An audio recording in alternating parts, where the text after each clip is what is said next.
Hi there, it's a beautiful day. So I've come to sit outside in my gorgeous garden, and I want to share some ideas with you today about choices that we make and our free will.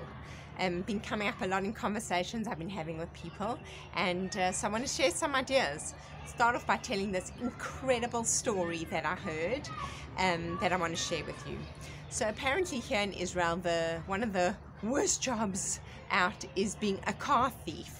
It is the lowest rung with the least recognition and the hardest amount of work and responsibility with the least amount of pay.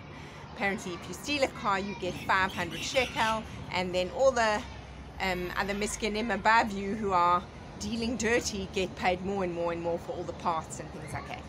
So there's a story about a car thief.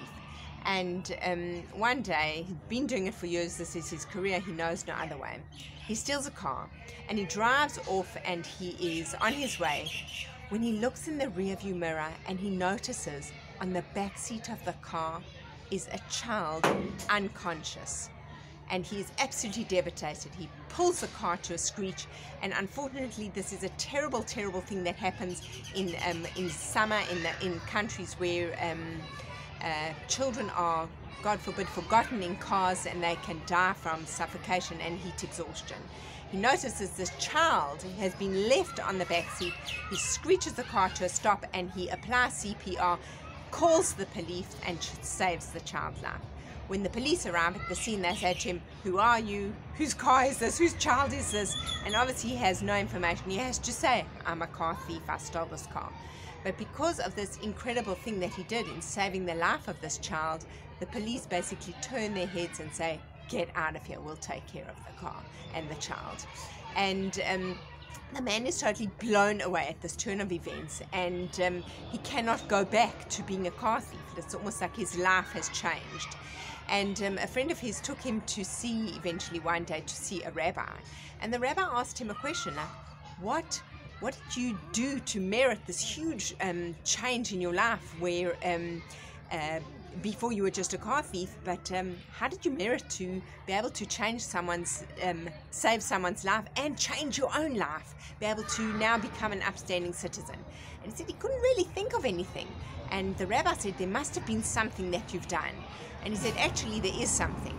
Every time I stole a car, I always looked inside the car to see if there was any belongings or anything that was of importance to the owner, and I always mailed it back to him.